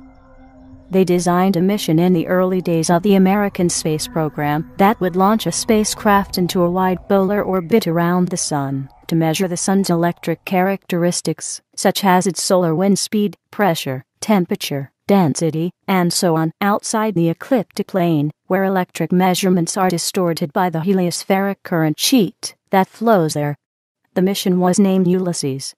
The Ulysses spacecraft was launched from the shuttle Discovery on October 6, 1990. In order to reach high solar latitudes, the spacecraft was aimed close to Jupiter, so that Jupiter's large gravitational field would accelerate the spacecraft out of the ecliptic plane to high solar latitudes. The encounter with Jupiter occurred 14 months later, on February 8, 1992. The Ulysses satellite flew 3 orbits around the Sun perpendicular to the ecliptic. The first orbit began when the spacecraft encountered Jupiter in February 1992. The resulting first orbit was completed 6 years later, in February 1998. The third orbit began 6 years after that in February 2004. The spacecraft was turned off in August 2008, 4.5 years into the last orbit. What we got back as data from the satellite gives us the first physically measured verification that the Sun is not an internally heated fusion-powered star, but is an electrically powered star. What the Ulysses spacecraft has measured conforms with the physically observed geometric characteristics of magnetically self-shaped plasma observed in high-energy plasma flow experiments. If the Sun was an internally heated star, the abrupt loss of solar wind in the polar region should not occur, but with it being powered by focused plasma streams, focused by the natural electromagnetic geometry inherent in plasma flows, as they were observed at the Los Alamos National Laboratory, one finds the lack of the solar wind in the Sun's polar region not surprising. But one finds it as a confirmation of principles that have been experimentally observed. The measured verification by the Ulysses spacecraft of a fundamental principle in plasma physics, physically detected to be operating on the large scale in cosmic space, places the Sun into an entirely different category than that of an internally heated self-powered star. It places the Sun into the science category of high-energy plasma physics as an electrically powered star. The verified agreement in principle also solves an otherwise mythical paradox, the paradox of the orbital ecliptic. The laboratory experiment illustrates the principle of the ecliptic geometry of the solar system as a whole. Gravity-mass orbital mechanics cannot explain why the planets of the solar system, including the asteroid belts, orbit within a thin ecliptic plane. No reason exists in gravity-mass orbital mechanics why planets cannot orbit in a polar orbit around the Sun, or in any other orbit. The official excuse for this is that the planets were formed in an accretion disk spun off by the Sun's rotation. This mechanistic tale doesn't explain, however, why the composition of the planets is vastly different from that of the Sun, and from each other in many cases. The inconsistency tells us that the planetary ecliptic has evidently a different origin, one that reflects the ecliptic principle observed in high-energy plasma flow experiments. Here, an electrically created magnetic phenomenon forms an ecliptic ring between the two bolt-type magnetic structures that become formed in high-energy plasma experiments. The figure shown here illustrates the experiment-derived geometry of a rarely observed natural process, but which is evident by its effects. The planetary ecliptic comes to light as the logical extension of the experiment-observed effects. An example on the principle involved, with the ecliptic plane superimposed, is visible on the very large scale, in the Red Square Nebula, an enormously powerful plasma flow magnetic structure. The plasma researcher David Lapointe was also able to replicate the ecliptic effect on the smallest scale in numerous static experiments with non-magnetized steel balls and two bolt-type magnets of opposite polarity as they are being formed in the high-energy experiments. The same magnets were further used to explore the plasma concentration features of the bolt-type magnetic fields, which in cosmic space would form a sphere of highly concentrated plasma around the center, where a Sun would be. In this dynamic experiment, a rotating ecliptic feature begins to form. By correlating experiment-derived phenomena and satellite-observed cosmic phenomena, we begin to work ourselves out of the mythological trap of the self-powered, internally heated Sun as an isolated star. This is critical because the science mythology trap has the potential to be a death trap for humanity, as it prevents the recognition of the actual ice age dynamics and the further recognition of the near start of the next ice age, whereby the trap blocks the preparations that are required for the continued existence of humanity in an ice age world. The measurement that Ulysses sent back also opened up another paradox that shouldn't exist if the Sun was an internally heated fusion star. Ulysses tells us that the electric energy environment in the solar system has been diminishing by 30% in the years between its first and third orbits. The largest diminishment, as highlighted in the white circle, occurred at the time before the satellite was turned off. This large diminishment in so short a time shouldn't have been possible while the sun's radiated energy had remained at a constant level throughout this time. But it happened. What does this mean? How would it be possible that the solar wind diminishes so dramatically while the sun remains fully powered to within its normal small fraction of a percent?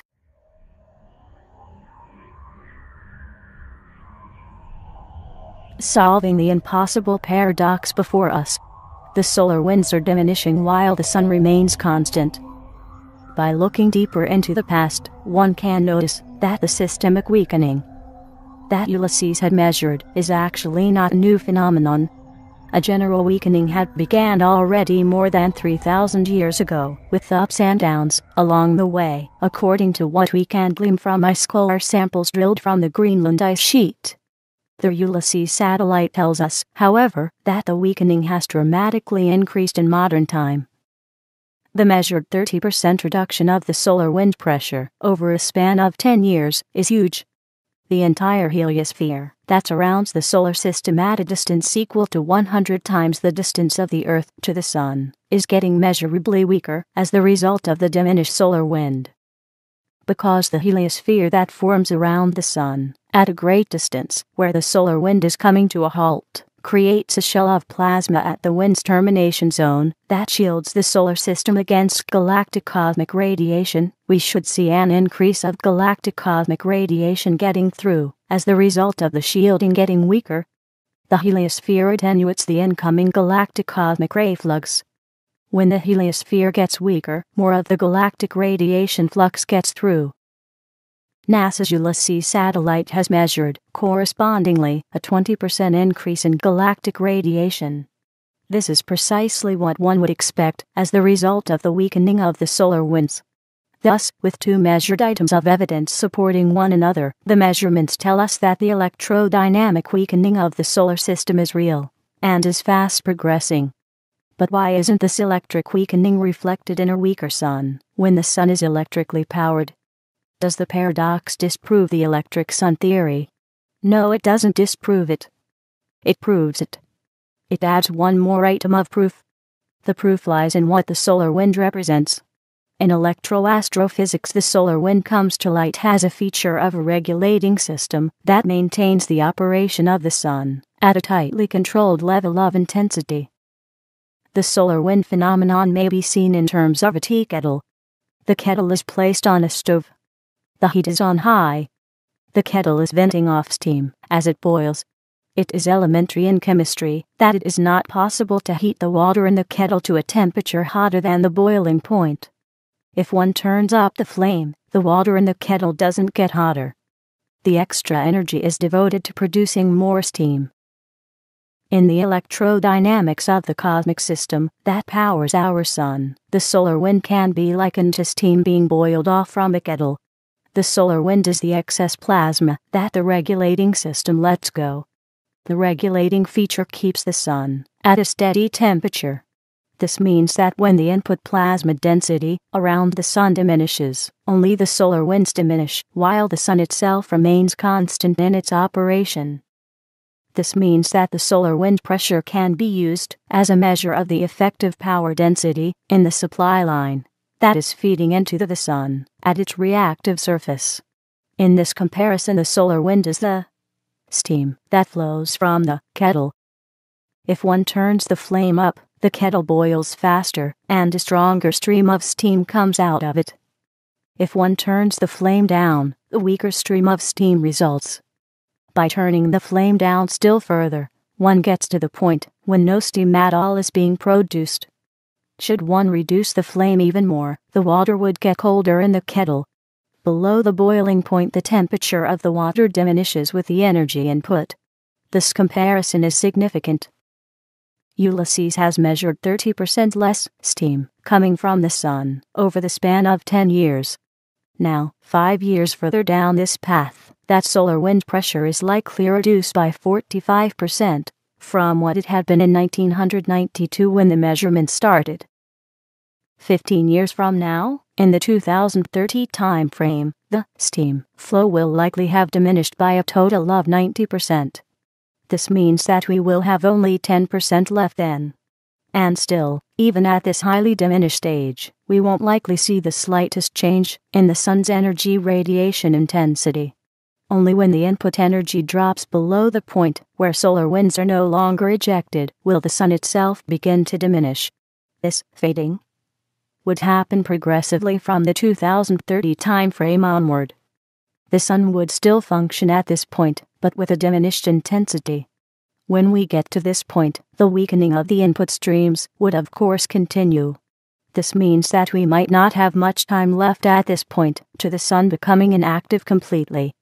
When the supply factor gets interrupted, the entire plasma-powered system begins to collapse. The magnetic dynamic flow geometry is a function of the intensity of the flow. When the flow is diminishing, the geometry reshapes itself accordingly.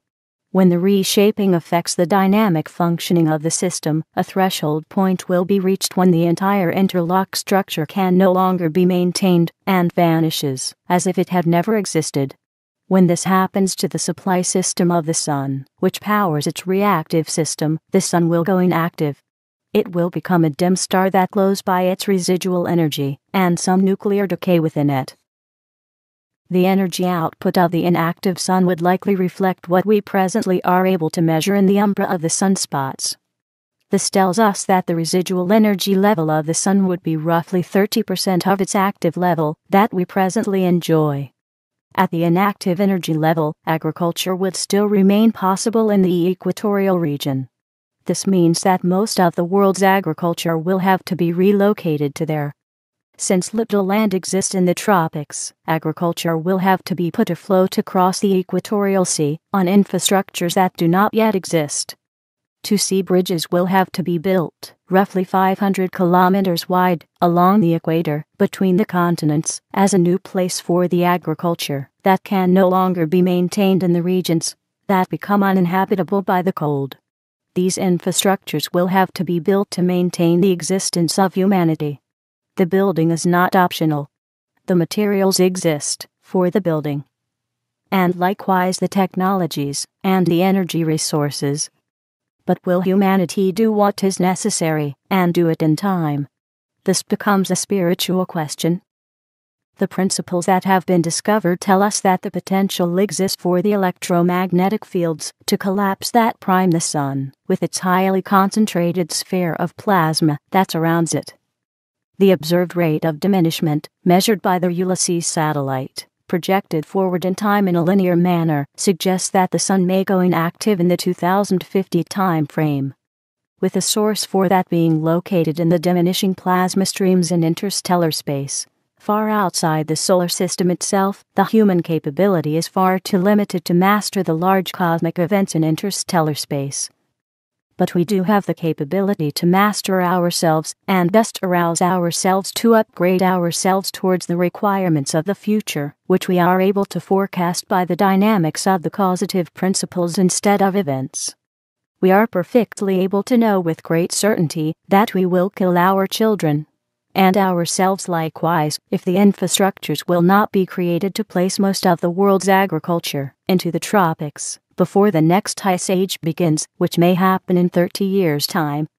Most of the world's agriculture lies presently in the zone that becomes uninhabitable when the ice age begins, or at best, becomes useless for agriculture. Without the continued operation of agriculture, where most of the world's food originates, humanity will simply perish by starvation. This needs to be avoided. The harsh conditions in the world, under an inactive sun, may have been the reason why only 1 to 10 million people had survived through the last ice age, worldwide. That's all we had after more than 2 million years of human development. The climate conditions that have placed this immense chokehold on humanity will be upon us potentially in the 2050s. The Ice Age chokehold may have been a major contributing reason why the 7 previous human species have all become extinct. Of course, we cannot predict the future rate of the energy diminishment in the solar system. The current rate of diminishment could slow down, or it could accelerate. The effects could become manifest faster or unfold slowly. This means that we cannot orient the existentially critical world development against potential events. Event-driven reactions are dangerous traps. Economic policy systems must become principle-oriented. We cannot predict events, but we can understand the principles and the dynamics that are in operation by which events occur. With being guided by the imperatives of known principles, it becomes possible that preparations for the critical events are made before the events occur, whenever this may be. If the known principles project an existential danger, then by responding to the principles, we eliminate the danger. With any lesser approach, we effectively lay ourselves down to die, possibly even before the Ice Age transition begins. Multi-level regulated astrophysical systems can only be understood in terms of principles because it is in the nature of multi-level regulated systems to prevent potential events. This means that everything looks normal for the end process until all the reserves at the various levels are depleted. The first level regulating stage, that may be as large as the entire inner solar system, holds large volumes of plasma in reserve to smooth out supply fluctuations. This regulation effect keeps the fluctuations averaged to long trends to prevent shock events. It may be able to average 100-year periods, but not the very long trends. The second level regulating system is the large plasma reservoir, that is the Sun's corona, which is several times larger in volume than the Sun itself. It appears to be gravity-held. It likely prevents the solar system's 22-year resonance cycle from affecting the radiation intensity in the visible light band.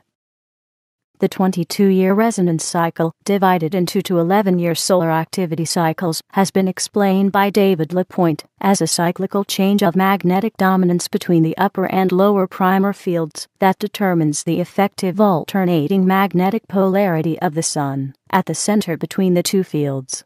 This means that the magnetic field of the Sun is an induced phenomenon that originates with the primer fields. When the Ulysses spacecraft measured the reduction of the underlying magnetic field of the Sun by 30% over the 16 years of its mission, it gave us a measurement of the overall weakening of the primer fields during its time frame. This may be the only direct measurement we have been able to glean of the intensity of the system of the primer fields.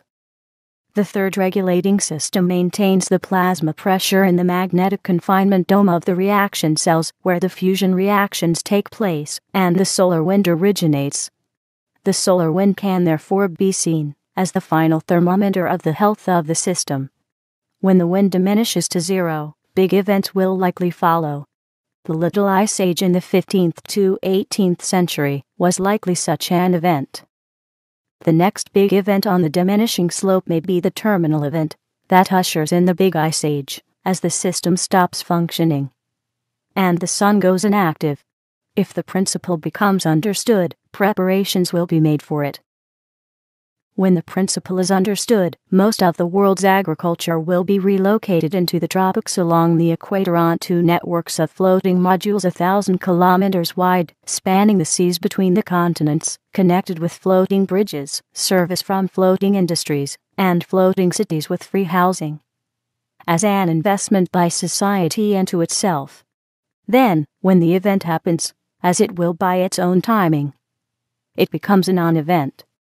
On this platform of understood principles, humanity as a whole becomes uplifted by its own creative power. And this power already exists as a latent resource for a new age. Ironically, the physical construction element appears to be the smallest part of the challenge that we need to master in the near future in order to survive the changing physical environment.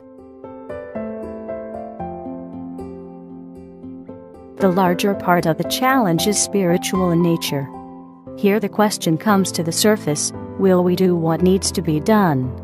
Will we become sufficiently human to support one another in universal love, for the general welfare of all humanity, meeting the common aims of mankind, including the aims for continuous development?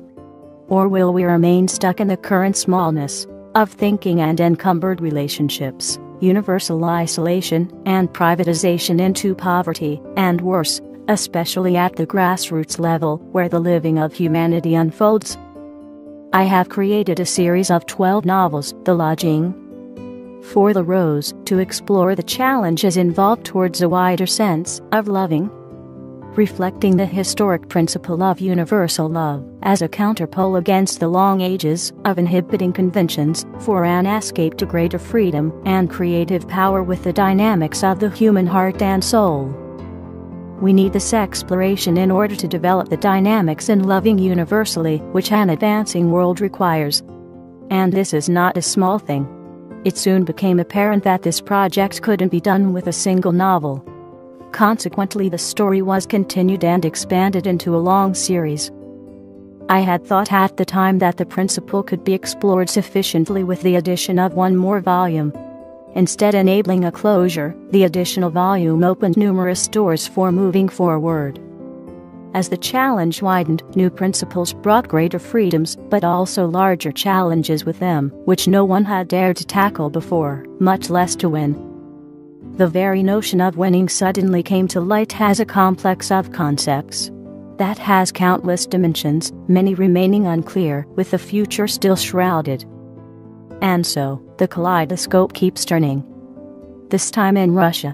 What are peace, grace, love, against the horrors of war, rape, and the pains of impotence? Is the earth really flat? Some say it is. Some prove that it is. But for those whose bus got stuck in mud, there is still hope. Hope is rooted in a Christmas present of science that sets up a higher stage. A miracle unfolds in India, a universal marriage in the land of the deepest caste division, deeper than sexual isolation and religious isolation, flowing with daring commitments, without playing games. Why would small games continue to dominate the giant that the human being is? Just as the heart needs healing, and science does so likewise, the continent of Africa needs healing. And humanity with it. The truly endless horizons are the horizons of our own creating. In Caracas, a daring attempt is made to deny servitude and to master the future with ideas sown into the winds of time, so that the winds may change. Still, the world grinds on. Are there lessons to be learned? Lessons from the masters of spiritual science, who have in their season caused the winds of war to be still. The cupbearer to the king is a dangerous pawn. He has many names. From this shadow he serves a cup of poison, seen in Siberia, located in space, a killer of millions, while not a soul cares to raise a finger to stop it, save a nameless patriot. When people must flee the land of the free, China opens a home for healing. A portal for a justified hope, while the healing continues. Hope is justified still, even on the Ice Age front. The more we discover of the truth, the stronger we will become in mastering the power to meet the challenge, both in the spiritual and the physical realm. We live in a universe of vast electric power, but before we can use it, we need to acknowledge that it actually exists. Someday we will do this. When we stop to keep our mental horizon blocked with paradoxical illusions, especially in the sciences, we will find that we have truly infinite horizons before us, both in terms of the critical freshwater resources that we need and in energy resources more than we can yet imagine, which are all real. You are invited here, as the video closes, to come and visit the great libraries created for many more explorations of numerous topics, in the form of ebooks, videos, and stories from the novels. Oh, yes, great challenges lay before us as we have the next ice age on the near horizon in possibly 30 years, and we have the foregrounds threatened with nuclear war, depopulation policies, choke science, and economic collapse, and so on. But we also have the greatest force on our side to overcome these threats and move forward towards meeting the Ice Age challenge. It is appropriate in this context that this video ends with a multifaceted celebration of our humanity that unfolds in the final 7 chapters of my series of 12 novels, The Lodging. For the Rose, focused onto the principle of universal love. While the Ice Age isn't even mentioned there, the grand human dimension is summarized these chapters extensively in all its facets, which will enable us to meet even the greatest challenges that the present and the future may bring. Perhaps, someday we will live up to who and what we already are, and discover us as the brightest diamonds in the sky. Of course, when we get to this recognition, finally, and we will get there, the achievement will then likely be a non-event, as nothing else makes any sense then, except to be what we are.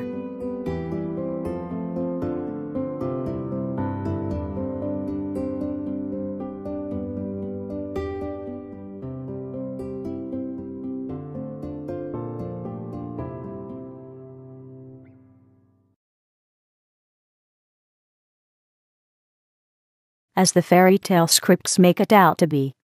Their recognition is that only 0.001% of the mass of the universe exists in atomic form, that the planets, moons, asteroids, interstellar gases, and so on, are made of.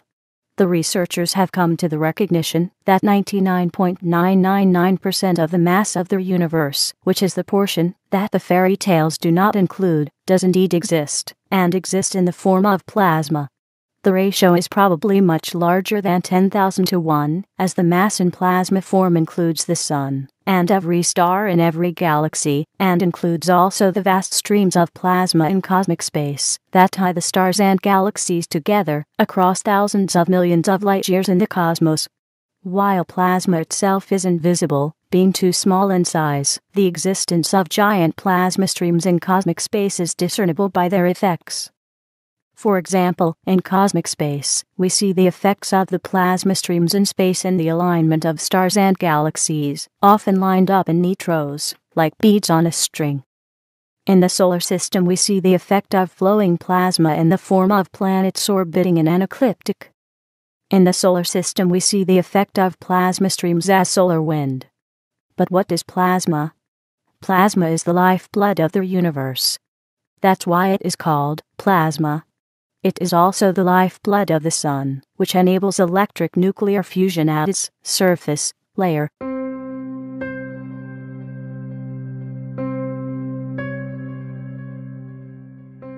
The Sun is a plasma star, with electric nuclear fusion occurring on its surface, that operates at low temperature. No other types of solar energy are physically possible, nor would there be a need for other types, since electric plasma fusion on the surface of the Sun is the most efficient type of nuclear fusion possible, which operates at such low temperature as the Sun's 5,505 degrees. By this slow process, the Sun should be rock solid, unvarying. But it isn't. The Sun's energy cycle is oscillating at an 11-year beat. Although its visible light output remains presently steady within 0.7%, in other parts of the spectrum its energy radiation varies by a factor of 20, that's a 2,000% difference. There are so many things coming to the surface in physical evidence which shouldn't happen under the internal fusion theory, but which do happen, so that they stand as evidence to indicate that the theory is evidently wrong. For example, it shouldn't be possible for the solar wind to accelerate against the force of gravity as the wind flows away from the Sun. Likewise, it shouldn't be possible that the corona around the Sun is hundreds of times hotter than the Sun itself. However, these impossibilities all happen. The theoretical impossibilities of self-evident facts create paradoxes. Neither should it be possible that when we look at sunspots on the Sun, and look through the umbra below the surface, that the Sun is dark inside instead of being brilliantly radiant. However, as you can see yourself, below its shiny skin, the Sun is dark. Is this a paradox? No, it isn't. What we see is precisely what the Sun should be like, because nothing else is possible.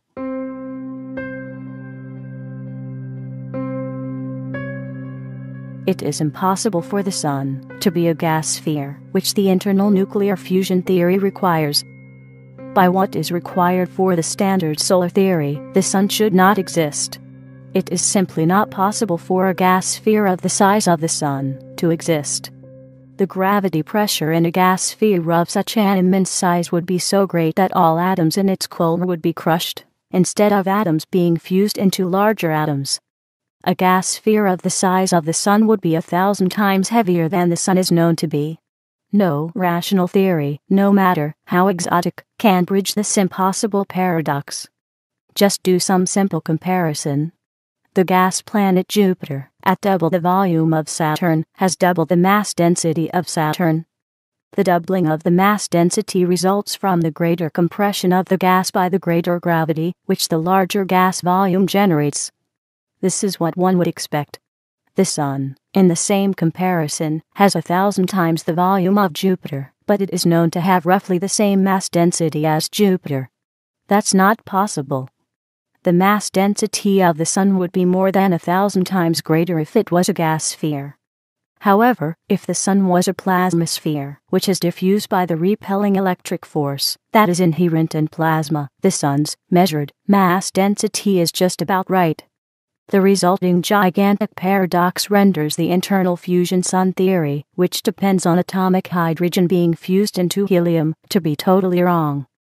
Great efforts have been made to explain the impossible with exotic excuses, in order to rescue the false theory for which no evidence exists. Unfortunately, the process of shrouding paradox with exotic epicycles, for which no evidence exists either, is like saying to society, we really don't know how the thing works. We are guessing. The paradoxical theory is the best we can come up with.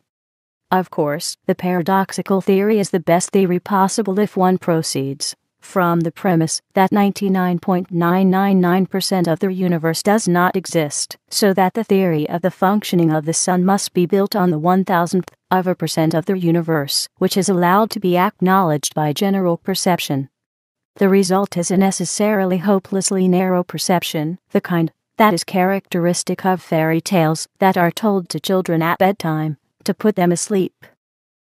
Researchers at the Los Alamos National Laboratory have come to the conclusion that the universe is not as empty.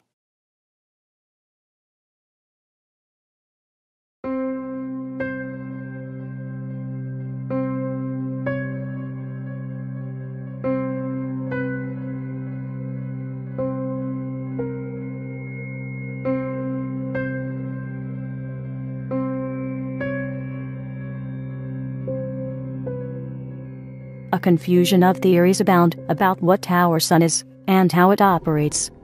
The theories affect how we can benefit from understanding the dynamics of the Sun as we explore its operating principles. The science of the principles also enables us to see the future with greater certainty. Today's prevailing theories are built on many opinions. It becomes necessary, therefore, in exploring the truth, to separate what is demonstrably real from the landscape of educated opinions and the cultivated illusions, and that one does this in a comprehensive manner, because, ultimately, the subject is a single package.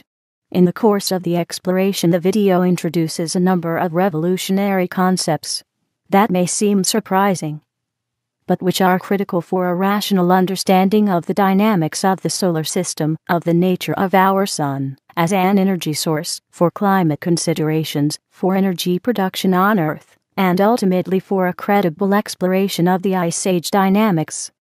Caution. This video may be disturbing to those who cherish the illusion of the Sun being an invariable, internally powered, nuclear fusion star.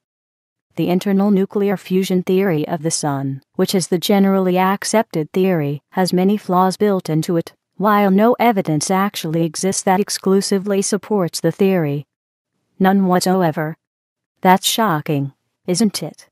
All historic and visible evidence supports instead the recognition of the Sun as a plasma star that is externally powered with cold fusion nuclear synthesis occurring at its surface. This affects our climate, economics, politics, and how we relate to one another as human beings. When the truth becomes known, the world is changing. The old theories no longer apply. Recognized evidence discredits them. So what is wrong with the old theory about our Sun? What is the theory saying to us? The general perception is that the Sun is a sphere of atomic gas, mostly hydrogen, and some helium, and that within its core, at a calculated temperature of 15 million degrees Kelvin, at a gas density 150 times the density of water, nuclear fusion reactions do occur that generate vast amounts of energy, by which the Sun becomes a brilliantly radiant sphere in the sky that has burnt for billions of years with unchanging intensity, and will keep on burning for a few more billion years to come. The Sun is theorized to fuse hydrogen atoms together in a chain of reaction by which helium atoms are produced, and some energy. The produced energy flux by mass is deemed to be equal to the energy generated by the metabolism of a human being. The extreme energy of the Sun is deemed to be the result of energy accumulation derived from its great volume. That's the prevailing theory. But the theory doesn't add up, does it? The long-term climate history that has been discovered, the big ice age cycles that we have evidence of, and even the ice core records of the last ice age, with its gigantic short-term temperature oscillations that are evidenced in them, all tells us that the Sun is anything but a constant star. The internal solar fusion theory does not allow for the enormous short and long-term fluctuations that we have evidence of. The theory tells us that the heat generated at the core of the Sun by nuclear fusion takes a path of 30 million years to slowly ooze to the surface by convection, and that even the heat transmission by photons takes 10,000 to 170,000 years to reach the solar surface.